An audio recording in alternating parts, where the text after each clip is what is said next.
Welcome to All Kinds. I'm Kaya. And I'm Yehudis. And today we're going to be talking about happy for someone else, but why not me? Bish. Can we appreciate other people's success without feeling like a failure? How to get past it and appreciate where you're at. Exactly. Who gets the last word? How do you say goodbye and end a conversation? I'm always struggling with that. Horrible. And who is servicing whom? What is the proper etiquette when you're receiving a service? Pass the bubbly already and tell me something good. Oh, yeah. Yeah. So speaking about that, a lot of times I'm very happy for a lot of people. It doesn't matter what field they're in. I'll be like, oh, that's amazing. Then I'm like, oh, what am I doing with my life? Why not me? The worst. What's going on here? You're telling me. I get, especially, I've stopped scrolling on Facebook when I see all these, pictures of people, I am almost 30 years old and I'm just getting my license. I just got my permit. And, I get it. People start driving at 16. And for me, I'm 29. It's not how you get there. It's not how fast you get there. It's getting there. You did it on your time, but it's more like, let's say like Jacinda, for example. She's like the first female. I don't know if she's the first, but of like New Zealand, right? Right. I'm like, oh, good for her. And then I'm like, why am I not Prime Minister of New Zealand? Yes, I don't live there. And no, I don't really want to be doing this, but it doesn't matter what. For your license, right? You saw other people getting licenses and you were like, why not me? So why wasn't it you? Why didn't you get it? Do you have a reason? Well, you can't go back on shoulda, woulda, coulda. When I lived in Boston, I had my permit. I just didn't take it seriously. Now I'm in Canada where it's very hard to get a license. It's not like in the States where it's an easy permit test. And it varies by province to province. So there's a lot of more rules here, unfortunately. In the States, you can take your license like a month after you take your permit and you can drive. Like it's not anything. And for me, I feel, I should have done, why didn't I do it back in Boston? But you know what? I'm here now. And congrats, girl. You did it. And, it's never too late. Like we have a brother, Shmuel, and, he has a house in a beautiful townhouse, I think. Yeah. In Calgary. And, he's just a working man and he works hard for it. And I'm thinking it gives me inspiration. I'm so happy for him. I'm thinking, you know what? If Shmuel can do it, so can we, to my husband. Well, I think it goes back to goals. Like what I've always struggled with is, when I was being raised as a child, we didn't really have any goals or dreams. It was very clear to us that you couldn't grow up and be whatever you wanted. It was you were going to be a wife, mother, and maybe you had like 3 jobs open to you. You could be a school teacher, and there was a brave woman who had a grocery store, or you could be a wig maker. If you were good at that. I always wanted to be a wig. They call it a Schädelmacher. That's right. I would love that job. So yeah, and then you would. I can't wait to get you a wig, by the way. All I had was really that want a cheap-ass wig from Amy Winehouse. So if you guys don't know, a lot of Orthodox Jewish women, they cover their hair. And, flashback to the 1940s, the 80s wasn't looking so good. The wigs were not great, no. Now, fast forward to 2020, their wigs are lit, okay? Their wigs are beautiful. There are women who don't even bother doing their hair. They just have a collection of wigs. It's so easy. They're light. They're natural looking. You can pop on a wig and voila, perfect hairdo. I would love a wig, and it's a well-made But they're very expensive.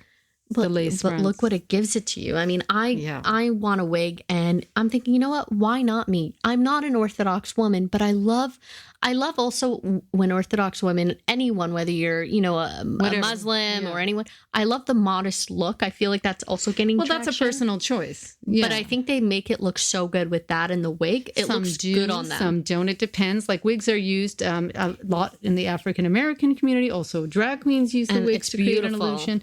But for you, I don't think you can. I know you want a wig, but your hair's too thick. You would have to. This is the problem. You know what? Like I've said before, I have horrible skin, but I have gorgeous hair. As we know. Thick and straight. I mean, it's beautiful. Sent from the gods, okay? So you one day will figure out to get you a wig and figure it out. You'll have to put on the bald cap and all that. All of that. I'm not doing it because it seems hot and scratchy. I can't even wear a hat. But I know people, I love the idea. There's this girl that I grew up with. We became best friends. And here she is. She's a lawyer and she's being featured. And then, I saw that on Facebook. And then I'm looking at mine where I'm still like, I'm like still kind of check to check. And I'm like, oh my God, like she became a lawyer and look at me. I'm an administrator, which I like. But, and then I figured, wait, I don't want to be a lawyer. Well, this is the issue. Yeah, that's what I'm trying to say. That's the problem. We want it. Oh, sorry, girl. Didn't mean to interrupt you, but yeah. See, okay, guys, for those of you who don't know, before we go our podcast, we've been talking about issues. And I'm saying, Chaya is saying, girl, you interrupt. I didn't say you interrupt. I said we have to try not to interrupt. So here I am saying my piece about a friend being a lawyer, and she interrupts But you had interrupted me at first when I was talking about this, and then you went into it.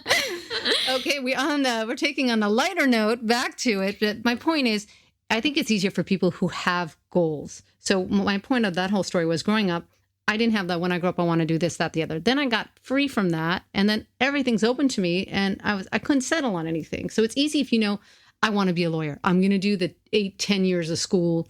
I'm going to do what it takes, do it. I'm going to be a doctor or whatever. But if you don't, then you can end up with this, oh, that's a good one. Oh, why can't I do that? I remember being like 5 years old in kindergarten. They were saying, what do you want to be when you grow up? And I wasn't sure, but I always knew I loved watching TV, or I loved, doing girly things like hair and stuff. And I would love to maybe go into hair, but then I don't actually like the hair industry.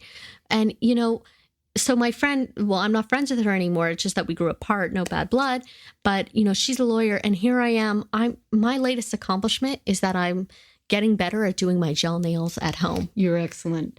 I think, and do I feel like, why not me? But then I have to remember, hey, wait, Yotis, you don't want to be a lawyer. You just want to be a lawyer for the power suits. You could still wear those power suits. No one's stopping you.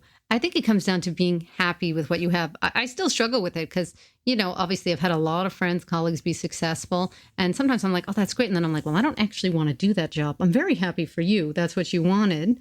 It's more like, am I happy with what I'm doing? That's the struggle. You have to realize and be appreciative for what you have, which is always easier said than done. Mm-hmm. You got to take that step back. I think that FOMO comes a lot from the, social media. Like you said, everyone sees the photos and it extends to other people's achievements, not just right. The vacations. And, having a job doesn't necessarily make you, happier. Just because you're successful job-wise doesn't mean you're successful mentally. I mean, if we all look at, the late Kate Spade, I mean, she was on top of the world, guys, but then career-wise, but then internally, she was dying. So, you don't know. So emotionally, I'm good, but I hate my job situation. But you're like, well, why not me? I wish I was a top fashion designer for purses and everything. And then you're like, oh, well, maybe it's not what it's cracked up to be. No. There's a reason you're not a fashion designer. Absolutely. And that's the thing. Like, my big goal right now is trying to be an executive assistant. And I went to interviews and they're great. And then I'll get rejected. They'll say, oh, you don't have marketing experience. It's like, hey, I just want to help out the CEO. I know I'm a good helper. I know I'm a great wing person. And it's like, someone just give me the chance. But you know what? I'm not going to quit, guys. I'm going to keep going for a good job. You're going to get it. And, sorry, guys. Don't worry about that. Yeah, you're going to keep getting it. I mean, obviously, because the downturn and the pandemic, there's been but it's just jobs, tough when they're coming back now. So and it's tough when you're seeing, a friend become a lawyer or someone, becoming a homeowner at my age. And here I am. I know 5 people who became VPs. You know what I mean? And it really depends. I think the hardest part is, understanding what it is that you really want in life. It sounds easy and you have to ask yourself, what do I need to be happy? That's why I always love, I think it's the American Constitution. It's like enshrined for them, the pursuit of happiness. It's not so easy. Sometimes you're like, oh, if I just get this better apartment or this better job, I'm going to be happy. And then you get it and you're not happy. And you're like, why is that? It's so hard to step back. I am happy for other people and their achievements. Like, for example, these friends who get these VP positions, I'm like, great, they wanted it. But like for some of them, I'm like, whoa, they're up at the crack of dawn. It's meeting after meeting. It's nonstop travel. That's not something I want for me. I'm happy that that's what they want and they achieve that. But is that what you want? No. And, do I feel like a failure? Sometimes, but then sometimes I don't. I mean, on the other hand, I'm married to I'm blessed. Like, I'm married to an incredible man. He's the sweetest guy. He'd do anything for me. And, I have things that other people would want. This is it. Yeah. People could be looking at you doing the same thing. You're right. Exactly. And you know what? I know it's going to get better. I know we're dealing with the pandemic, which doesn't help. But, who knows what the future will hold? Yeah, it's hard because sometimes you're like, why not me? Like, oh, I should have had that. Or, well, why not me? Why am I not successful? What I'm trying to do, even though I'm happy for them in a totally other field. Right. Like, good for you. You won an Olympic medal. I am not a sprinter. You know what I mean? But like, bitch, why isn't it me? I should have sprinted. And I'm like, you're 5 feet tall. How far are you going to go? It's not going to happen. It's true. Like, and, not everyone can be movie stars and actors. Some of us have to do good, hardworking jobs, and that's fine too. And some people might envy that. Some people who can't work. So it's a vicious cycle. It'll go round and round and round. So you really got to always remind yourself. It's a conscious thing. You can't just take it for granted. Like, what do I want? Am I happy? Do I have what I need? And yes, more likely than not, you are. I think you'll find that. My biggest goal is just to have financial security. Oh, that's everyone's goal, girl. Right. That's why we'd still do the I don't want to lottery be rich. I just want to be week. comfortable where I'm not stressing. Well, that's the one thing that money really does. I hate when people say, oh, money can't buy you love. Who cares? I'm not looking for love. I want the security. I want the comfort. You know, I always liked what my grandfather, Zadie, we call him Zadie. It's Yiddish for grandfather. He once told me, I'll never forget it. He says, money doesn't bring you happiness, but it sure helps when you're depressed. That's exactly it. Exactly. And I, getting back to also, people are, feeling bad for Kanye West. Oh, he's going through mental, I'm not feeling bad for someone like D.L. Hewley said, who has the ability, financial ability to help himself, but won't. But they can't with the mental illness. But he's actively pursuing presidential. Of course he is. He's unfettered. But he's also saying things like Harriet Tubman, which is fine, what a crazy person would do. But, D.L. Hewley brought up a really good point. We should feel bad for the veteran on the street. We should feel bad for the homeless. For sure. This guy has a wife who could take him right now. They have the money, they have the security to take him, even if he doesn't want to go. Well, I think so. That's I'm not going to feel. Here. So he's not going to feel bad for him, and I'm not going to feel bad for him. Well, I think with mental health, that's the biggest challenge you see with all mental health. That's why, like I said, we have a lot of homeless people, right? And the majority of the homeless, it's mental health. They're not capable of saying, oh, well, I want this. And I think that, a lot of times you'll give them medication and they start feeling better. And the challenge is they go, well, I feel great, so I don't need them anymore. Mental health is a very different animal. But you know what? He still has these companies like Gap. They're still going through with they shouldn't. With his, and they really shouldn't if he's so mentally ill. And where you have Britney Spears who's forced to do shows and she's not doing them anymore. Thank God. But I'm not going to feel bad for a person like Kanye who has the ability to go get help.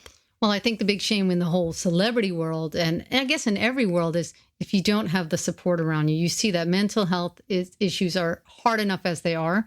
And if you don't have the support, like imagine even your regular, like let's say homeless mental health issue person, right? They don't have the money. They don't have the platform. They probably don't even own a cell phone. They're not going to go online and do all these things. The problem what you're seeing is they have tons of money. They can run riot, do whatever they want. They could feed into any conspiracy, whether real or imagined or otherwise, and they can get worse and spiral. I think there is a responsibility on, their support system to step in here, but they're not. They're not going so to. There's nothing we can do. So that's why we're not going to feel bad. Kim bad. Kardashian needs to step it up. Yeah, I can't speak to what's going on in their family, but I hope that he gets the help he needs. I know Michael Phelps is always talking about mental health and trying to bring awareness to it. So there are celebrities who point a light on it, but forget the celebrities. Everyone, I think, now knows that mental health is a real serious issue that needs to be dealt with. Absolutely. Like, there's no denying it. Like, what? We have no idea. Like, and it doesn't mean you're a failure if you have mental health issues. We need to get that clearly. Just because you're not feeling well or you're looking on Facebook and you're seeing, like, again, my friend who became a lawyer. Well, that's the stigma. You're like, why am I dealing with this? You're not a failure, guys. So just remember that. No, and that's why I think what we're trying to say, like, stop feeling like failures, everybody. Who decided this is what it means to be successful? This is what it means to be happy. Like, absolutely. It's your own definition, but it is hard. I can't give it up. Every time I'm like, oh, good for this lady. And then I'm like, oh. So the moral of this is that you're happy for Jacinda. Very you want to be Jacinda. That's right. But then again, I'm like, but Jacinda, she's up at the crack of dawn. It always comes back to practicalities. I'm like, I'm too lazy to be a Jacinda. I think that's what it's coming to. You know what I mean? She's like running that whole country down there, plus the baby, plus the drama. I can't. Good for her. Good for her. We love you, Jacinda. I guess. Claps for Jacinda. Anyway, the other issue I wanted to talk about is because, thank you, Pudding. You talked about your hair a lot and you referred me to the hairdresser. Great job. I have a sleek new bob. Very happy with it. And then before we went there, you're like, oh, she's like, because she was there for 6 hours. She's like, oh, God, what are you guys going to talk about? And that's true. We talked about this. Why is there a pressure on us to entertain them? You're servicing me. I'm arriving here. I said to her, 6 hours, they didn't give you a snack. They didn't give you a glass of wine, some bubbly, something, nothing. And then you have to entertain them with stories of your life? And I'm lying, because, again, I'm sitting in a chair for 6 hours. So I have to make up stories. So I'm just lying. So when Chaya was telling me, oh, I'm going to go to your hairdresser, and I said, heads up, girl, I don't know, I made kind of stories up. I'm sorry. I'm like, why are you lying to the hairdresser? I couldn't stop the lying. And, I'm sorry, girl. And she was like, oh, girl. But I was know like, you're sitting there 6 hours. But she made a great point. You don't have to entertain them. But I felt like I do because I hate awkwardness. I get what you're saying. And I'm sure we all feel this pressure. And like, they're counting on us to entertain them. And it's like, I'm paying you. I'm in the service. You're giving me a service. You should come and tell me funny stories, entertain me. Why do I have to prove that I'm like cool or fun or whatever or interesting to you? And I think that's a problem that a lot of people have. And maybe I have an insecurity about something and maybe dig deeper. But also, I just really hate awkwardness. And he seems like you have to, like the hairdresser that we have, he's very good, but you have to like pull teeth from him almost. He's very, very outgoing, but you gotta have to, it's a back and forth. It's a back and forth. Yeah. I feel like a lot of hairdressers, like, I don't mind, but like, you got to put a TV like the dentist. You know how a lot of dentists now, like, I don't go to, first of all, as you know, I only go to women dentists because they have smaller hands, where a man dentist, he puts your hands in the mouth. It's too big. So on top of that, if they don't have a TV above where I can't watch reality shows, I don't go. And I feel like hairdressers, listen up, hairdressers, you guys need a TV. Especially for women, because the guys are in there for like 10 minutes. We're there for hours. I was there from 10 to 6. I need some TV. I need some VH1. I need some Real Housewives. I need TV. I was there for a good 2.5 hours. I feel like there should be a PSA, though, for people to bring back the TVs. Because there used to be, and just true. The fancy salons don't do it. But can't we, if one the barbershops do. They got the sports on or whatever. Why can't we have like a Bravo permanently tuned on to Bravo? That would be the biggest innovation, I think, in hair. I think you should. You should open that salon. Screw it. I'd put only a TV. Get your hair license. I used to go to the nail salon pre-COVID, and they would have a TV playing the Food Channel. Everyone's watching Cupcake Wars. It was great. Because if you're going to be somewhere for a long period of time, whose responsibility is it to entertain? I don't think it's ours. Well, and the ladies knew, I go to, the immigrant nail salons, and, No, what do you mean? I go to immigrant-owned shops. I support immigrants. Oh, okay. And, the ladies that are from Vietnam, there's a lost in translation moment. Their English isn't the best, and they know that. And they're like, listen, I don't want to struggle. Watch the TV. That's true. And I love that about that. Like, yeah, that was a great salon. Yes. Yeah, I was going to that when I moved here. You're absolutely right. They don't want it. They're not going to pretend. They're not going to try to force a conversation. A manicure and a pedicure could take hours too. Right. And they don't want to entertain you, and they don't want to be responding to you either. Well, when I used to go there, so Hai, gets her regular gel. I used to get the nail art with the long nails. So I'm there for 2.5 hours. Right. And why is it that we feel the pressure? Do you think they feel the pressure? No. When we walk in, and nobody offers us a drink. If we're going to be there, on top of that, hairdressers, I don't mind you telling me about your issues, but I don't want to hear. So our hairdresser had knee issues, that he had a knee brace. I don't need to hear what your doctor said. Like, that's just boring information. I'm not going to tell you about a mole I had removed. Well, you can. I guess that, what, that's a great tip. Next time you're feeling the pressure to entertain, just be boring. Talk about your mole. It's impossible. Last time you passed gas. Especially while you're sitting in that chair. Like, ooh, feeling a little gassy. He'll be super far away from you. No, but it would be nice if it was more of a give and take and the pressure wasn't on us. I don't know if it's just us who feels this. I feel it, yeah. It's because maybe we're naturally like outgoing people too. We could be feeling that. But I would appreciate, especially if we're there for hours on end, if a snack or something was offered or a drink. They should get the nerves down for everybody. So I used to go to this great hairdresser. He's from Italy. He was amazing. They would offer us drinks and snacks. But unfortunately, I showed my friend this, and we're no longer friends. And she would FaceTime the hairdresser. I couldn't afford the hairdresser. I was getting married. And she would FaceTime the hairdresser and say, hey, I'm with this person. I'm with the hairdresser right now. He says hi and sorry, you can't afford him. And so I can't go back to him. It's just, no. I can't believe she shamed you like that, tried to shame you. That's just pathetic. Like, what is that? She goes to it. It's super expensive. It'd be your own family and friends sometimes, won't it, to betray you like that? That's the only people who can. They know how to push your buttons. And that's the only people you'd give a crap about if they did. But anyway, speaking of, all of this, I think it's time we got to do a little quick word from our sponsors. Oh. Who is this podcast sponsor today? Well, today's podcast is brought to you by Snacks. Are you worried about being stuck in the salon chair for hours with nothing to eat, or on a long drive where you don't know where the next pit stop is? Are you simply hungry, but you're not starving? Snacks to the rescue. Whether it be some kind of bar or bag of chips, having a snack with you at all times is just the thing. They come in all shapes and sizes and can fit into whatever bag you're carrying. So don't just forget your keys when you leave the house. Don't forget your snacks. Mm-hmm. And we're back. That is a great commercial. I do love my snacks. I love Miss Vicky's original. They're a little hardcore for me. Every time I want some, I'll have a few and then I'm like, too much, I'm done. I can't eat a whole bag of Miss I can eat a Vicky's. whole bag. I don't know what it is. The sea salt and pepper ones and the salt and vinegar. I like the jalapenos. Yeah, But the jalapenos. They're not our sponsor, so any chip will do. We love you, Miss Vicky. Any chip will do. But yeah, so essentially, one issue we have to talk about, and I have this on emails and on phone calls, the never ending, how do you end a conversation? It's like, thanks, no thanks. You're welcome, take care, no, you take care. Who gets the last word? Is there a rule? I think it should just flow. My problem is doing it with someone close. If you all have a certain relative who just won't get off the phone. I'm sure all of us have that. And I'll say bye to this relative and he'll be like, or she'll be like, one moment, wait, before, okay, bye. But, let me tell you this story. I said bye, respect my boundary. Oh, there's one sister in particular. She knows who she is, who was constantly doing this. She knows. She'll admit it. It's true. Sorry, guys. And you're like, okay, bye, I gotta go. Or like, even if you really have to go and you've said bye 1,000 times. Oh, yeah, okay, bye. Oh, but by the way, and then you're just like, there's another hour. You got to text me what you didn't finish. I'm sorry. But then with the text, same person. That's why I'm asking who ends it.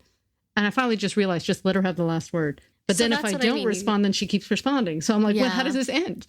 How does this end? Those are the most annoying things. It's the little details in life that annoy us, guys, if you didn't notice. It's very Seinfeldian. And right. And, how do you say goodbye? Especially for me, I have no problem doing it professional. Mine's in my personal relationships. If I say bye, it's fucking bye. Now I've just started saying regards on professional. I don't even bye.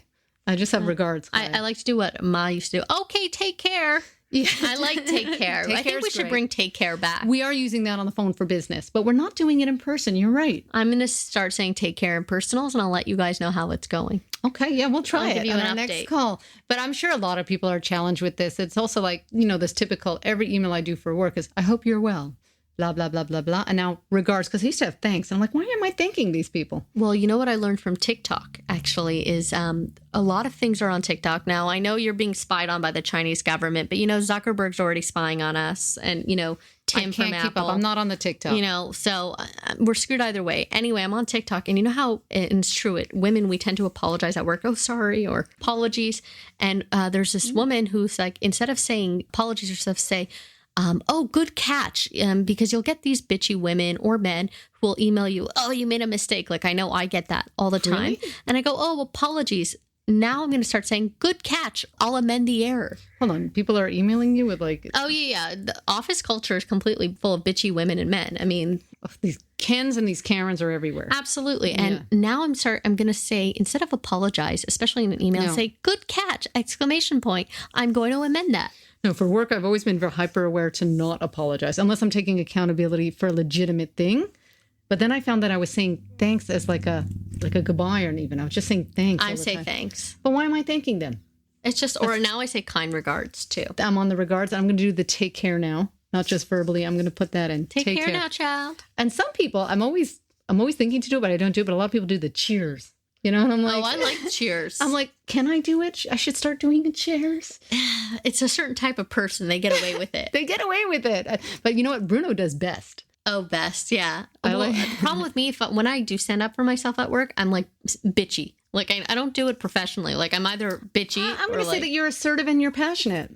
Thank you. Yes. No, I'm still bitchy though. Just I can tell. No, you're petty. The problem is I lose respect for a lot of people when they show me their actions. When I like to work and I'm working in a team environment, I really want to. I'm in a team environment. I'm not there to like one up someone. Yeah, that can be a problem. I want the team to work well, and I'm always willing. I find the best way is to get a team working well is to give them some credit off the bat. So the minute that someone does something well, call it out, and then everyone, they feel a level of trust. Like, okay, I'm valued, right? And then I find the whole team starts working better. As long as we acknowledge, people do want to feel validated for their part. So if you just do that, it depends if you're leading the team or you're part of the team. And I always love to ask for help too. And they're like, there's no shame in it. Like, I'll be like, can you please help me with this? I'm not familiar with this. Like, I know you've done this in the past. So that's how I think you foster a better environment versus people just trying to steal your ideas and get credit. Well, my problem is I'm an administrator and I work with some people who believe that they're higher than me, which they might be, but I don't care. Like I applied to this job for a reason. I don't want to be in your position. And they love that because they're insecure in their lives. And I'm not going to let you take it out on me. I think there are people at your work who confuse a higher position with being a better person. Absolutely. You know, you're not worth more than her because your job title is a little higher. That's maybe at work, that's your And I'm role. not the person to do that. No, you have to treat people like equals. I see that a lot where someone will treat someone with like the front desk receptionist. Like It always makes me think like when she's I a see piece of people work. doing that. There was one theologist who said, you know, everyone says that they wouldn't be part of the Nazi parties. But, you know, you probably would have been. Most people would have been. And whenever I see those people who treat people like a receptionist or anything, I say, they would be in the SS party. Probably. No, you're That's right. what I think. It's a disregard for human life, and it Right. starts somewhere. It starts small. love That's how that. propaganda gets you. You know, you're like, yeah, these receptionists, they're assholes. They're always taking an hour lunch break. Well, I, with my big ass salary, can't work. I'm working 10 hours, but yeah, you're getting their $1 million a year or whatever. Right. It's not her fault. You know what I mean? Or his fault. Just want to, you know. It's usually his. Right. And here we go. You know? Men are stupid except our husbands. Absolutely, you know? But yeah, I think it's just a matter of respect. And I don't like that. I find at your work and other workplaces, I remember you were talking about a few stories about some other workplaces, like they think they can lord over you if they have the top title. And it's like, I'm a person. Like that guy who was changing in the office. Like, excuse me, would you do that if somebody higher? No, he wouldn't. And the other women who had higher positions didn't say anything because they're like, oh, they won't think I'm chill. No, I'm not that chill, motherfucker. Like, no, you're not going to change in front of me. I'm not that fucking chill. Yeah. So like I was like working in the early 2000s. It was, you know, it still was very misogynist or whatever. And everyone would pretend to be chill and like, oh yeah, I go to the strip clubs. And I'd always ask the same thing. And they were always shocked and be like, oh, they're like, hi, you want to come? Like, we're going to take customer. I'm like, no. And then I'm like, oh, you're going to the guys strip club? They were like, what? Like shocked. I'm like, well, why would I want to see the girls? They're just so like, no, I'm like, I don't need to be cool. I don't need to be one with the guys. And I never went with a single customer ever. Speaking of strippers as well, check out Black Magic if black adult dancers for your next bachelorette party. Now that's a point of pride for me because you through your sister one heck of a bachelorette if she's still talking about it a year later.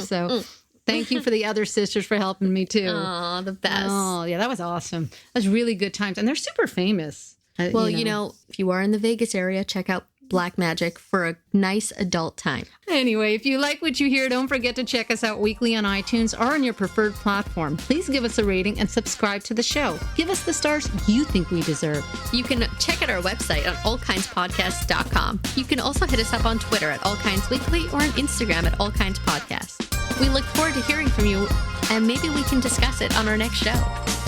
Thanks for listening.